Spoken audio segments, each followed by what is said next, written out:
together.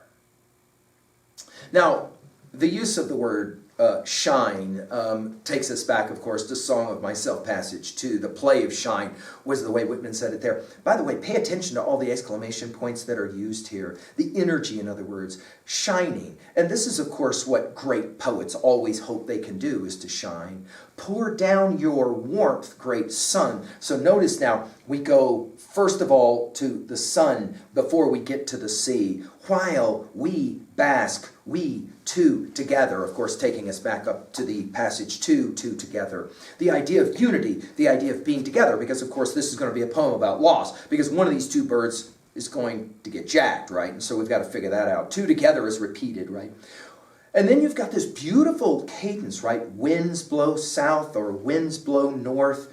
Day come white or night come black. Of course, notice you've got directionality with south-north, which is interesting because it's usually north-south, right? But he inverts it for south-north. And then the white and the black. So we think immediately, of course, of Taoism and the yin-yang symbol. Home, it's going to be a significant word in this poem. Or rivers and mountains from home, singing all time, minding no time. By the way, the ing words throughout this poem are just amazing, and you can tell that Whitman spent a lot of time writing this poem. Of course, singing and minding no time. And again, I have said this to you guys before, and I read a little bit of Dry Salvages in my last lecture to introduce Seadrift's poems, because I think to read T.S. Eliot, I mean, time present and time past, the opening lines of Burnt Norton, time present and time past are both perhaps present and time future contained in time past. If all time is eternally present, all time is unredeemable. And here we are playing around with something quite similar already. While we two keep together. Now the fourth passage is a little interlude before we get to the fifth one, which takes us back to, again, the bird song. Let's just read it now. Till of a sudden, maybe killed, unknown to her mate, one forenoon the she-bird crouched not on the nest, nor returned that afternoon, nor the next, nor ever appeared again. And thenceforward all summer in the sound of the sea, and at night under the full of the moon in calmer weather, over the hoarse surging of the sea, or flittering from briar to briar by day, I heard at intervals the remaining one, the he-bird, the solitary guest from Alabama. Now, I think that the word till is a key word, and I think it's such an important moment in the poem already. That is to say, it's so amazing the bird is singing. I mean, the sun is shining, everything is incredible. Till, and then this of a sudden, and I mean, this is Whitman's theodicy, right? Our big five. Epistemology, what you can know, ontology, who you are, psychology, the study of the individual mind, sociology, the study of the collective mind, and then there's that last one of our big five in 303. We're always asking about when we meet these texts, theodicy. Why do bad things have to happen? And isn't it fascinating how bad things seem to happen right about the moment that everything is going the most amazing that it ever could, and the word till plays that game. Of a sudden. And then notice, maybe is hyphenated. I think everything is intentional for Whitman. Maybe killed, but notice the elided verb, right? Unknown to her mate, right? That is to say, these things happen without any explanation. One forenoon, the she-bird crouched not on the nest. And again, the word crouched now for the second time. Nor returned that afternoon, nor the next, nor ever appeared again. In other words, life forever changes. And Whitman the poet is acutely aware. We've talked about Whitman as person, his biography. There's been a number of studies. I think of David Reynolds probably in his classic cultural biography of Whitman as being the best attempt to try to capture so many of these till never again types of moments in Whitman's life. And thenceforward all summer, emphasis on the word all, the sound of the sea. We're obviously going to get to the sea. By the way, listen to all the S's in these lines. And at night under the full of the moon in calmer weather, over the hoarse surging of the sea, flittering from briar to briar by day. It's as if there's a certain kind of longing, like a frenetic kind of movement of the bird. Like, where is she? Where is she? Where is she? Of course, we've all lost something in our life where we come back to it again and again and again. Like, I wish I could reclaim it, right? I saw, and then I heard at intervals, the remaining one, this bird, the he-bird, the solitary guest. Go back, of course, to the opening lines where he tells us that he wandered alone, bareheaded, barefoot, right? The solitary guest from Alabama. And of course, the Roll Tide fans will now sing their little song, and the Auburn fans will roll their eyes. But here we are, right? The song. Now, the song in passage 5, as I will qualify it, is only, first of all, 3 lines, and it will set us up with a little interlude that I'll call passage 6 to come back to the longest song section, which is number 7. So I'm going to play just briefly now with 5, and again, I'll read this with a certain kind of whispered cadence, but a longing cadence, a lugubrious, can I use that word? Sad, mournful. Blow, blow, blow. Blow up sea winds along Paumanok shore. I wait, and I wait, till you blow my mate to me. Now, the numbers all matter in this poem. You got your 3 of blow, and then you got a 4th one that's happening. Later we'll see the 5 repetition happening through this poem. Blow up sea winds along Paumanok shore. It's almost like a prayer. I wait, that is to say anticipation, till you blow my mate. We go back, of course, to that great word of Song of the Open Road, camarero. That idea, I give you my hand, will you travel with me? And this is now, wow, what do you do when you lose your best pal? This takes us immediately, doesn't it, to St. Augustine's Confessions, and especially the loss of his best pal in section 8. We've given full lectures on it elsewhere. In other words, what do you do when your whole world implodes and the one person or the one thing or whatever that built so much of your world as being powerfully important is gone? Then what do you do? Now, the 6th is a bit of an interlude where we're going to get now a referencing of Whitman as man, as poet, and he says it this way. Yes, when the stars glistened all night long on the prong of a moss-scholar'd stake, down almost amid the slapping waves sat the lone singer, wonderful, causing tears. He called on his mate, he poured forth the meanings which I of all men know. Yes, my brother, I know. The rest might not, but I've treasured every note. For more than once, dimly down to the beach gliding, silent, avoiding the moonbeams, blending myself with the shadows, recalling now the obscure shapes, the echoes, the sounds and sights after their sorts, the white arms out in the breakers, tirelessly tossing, I, with bare feet, a child, the wind wafting my hair, listened long and long, listened to keep, to sing, now translating the notes, following you, my brother. Now notice his use of the word yes. We've seen this a couple of times in Leaves of Grass, here twice with this yes, this affirmation. When the stars glistened all night long, we're back. We'll get to more of this with his classic poem, Sleepers. On the prong, it's an interesting use of the word, of a moss-scalloped stake. Down almost, I love how he uses words like almost and perhaps. What he was saying before, as he was circling to go and look at the bird's egg in the nest. He didn't want to disturb it. Years ago, out in Ruthie's tree, Lola had a nest with a bunch of eggs, and our students would walk in. They wanted to look, but they didn't want to get very close, and you had to stand on tippy toes. And when we read this poem, they were like, yeah, that's the perfect image. He says, I sat the lone singer wonderful, causing tears. And it's interesting that he doesn't put a comma here. So there's any number of ways to see this. And of course, we're back to tears again. And the question of theodicy. Notice he called on his mate. He poured forth the meanings which I of all men know. Now this of all men, this exclusivity of Whitman, we have seen this before. In other words, I know what most men don't know.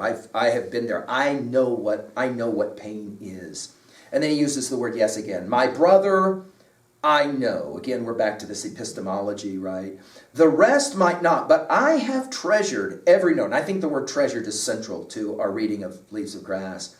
For more than once, dimly down to the beach gliding, silent, avoiding, again, all the ing words here, the moonbeams, blending myself with the shadows. We cannot read a line like this without thinking of our Plato's Republic, especially Book 7 and the shadows and the walls of the cave. Recalling now the obscure shapes, these adjectives matter, the obscure shapes, the echoes. I think, as I pointed out to you guys, I think that's such a central word for Leaves of Grass. I think it's an important word in T.S. Eliot's 4 quartets, especially in Bernarton. My words echo thus in your mind. I think he learned that idea from his study of Leaves of Grass. The sounds and sights after their sorts, the white arms out in the breakers tirelessly tossing. I mean, again, I think of Byron and Childe Harold's Pilgrimage, especially Apostrophe to the Ocean.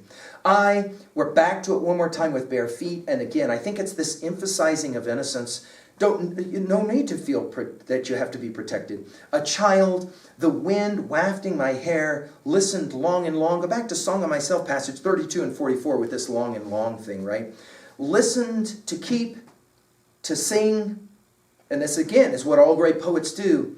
Now translating the notes, following you, my brother. And I think Whitman wanted to be the great translator, as all great poets want to be, as all great writers want to be able to take human existence. And this is what Aristotle argues in Poetics, as we've said elsewhere at learnstrong.net. This is what great writers do. This is what great artists do. They seek to somehow translate the existence of our pain into some kind of sense of use, if not joy. Now, the 7th passage, as I'm numbering it here, will take us back to the saddest, some of the saddest lines in all of Leaves of Grass. Why? Well, we're going to go now for a few lines of just serious, sad, tragic kinds of pain as he translates the longing song of the bird. I'll do it as Whitman does it in these stanzas because it's too long to read in its entirety. Soothe, soothe, soothe. Close on its waves soothes the wind, the wave behind. And again another behind, embracing and lapping. Everyone close, but my love soothes not me, not me. Now, Song of Myself, passage 36, slight shock of the soothe of waves will be the echo that we'll come back to with this word soothe. Close on its waves soothes the wave behind. Think about waves as they break, right? There's this kind of soothing effect. Some of us go to sleep with the sound of waves, right? Because we love it so much. And again, another behind, embracing. I told you this thing about hugging and embracing is all through Leaves of Grass, and lapping everyone close. But it's like the word till earlier. My love soothes, by the way, that's 5 uses of the word. Not me, not me. By the way, this word me will be the last word of the poem. I think that's significant. And then I'll take the next 3 two-line stanzas as one read. Low hangs the moon. It rose late. It is lagging. Oh, I think it's heavy with love, with love. Oh, madly the sea pushes upon the land with love, with love. Oh, night, do I not see my love flittering out among the breakers? What is that little black thing I see there in the white? Now, this idea of the low-hanging moon, again, how the moon moves throughout this poem is remarkable. It rose late, it's lagging. We're going to come back to this idea of drooping and lagging. Oh, the idea of oh, here, now. We're going to get 22 times the word's going to get used. We go back to starting from Paumanok, passage 19, as we've said, with this word oh being used. I think it is heavy with love, with love. And of course, the word love for Whitman is a complicated word, so let's just put that in our notes. No question about that, right? And then he continues, Oh, madly the sea pushes. Notice again some of the, if it's not sexual language, it's certainly amorous language, right?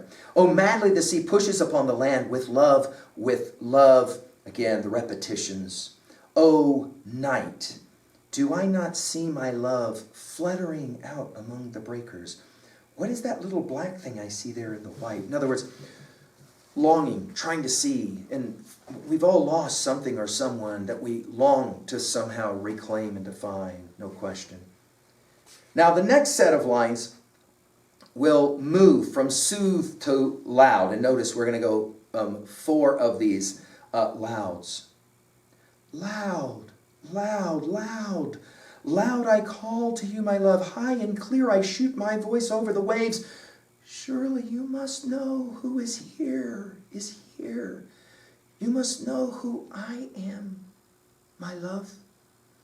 Now, it's interesting to read this set of lines whispering them. And notice this idea of shooting of the voice. And surely you must know who is here, repeated. You must know who I am. And then all of a sudden it hits us. This I am, which takes us, of course, back to the book of Exodus, as we've said many times, because Whitman likes this construction of I am so much.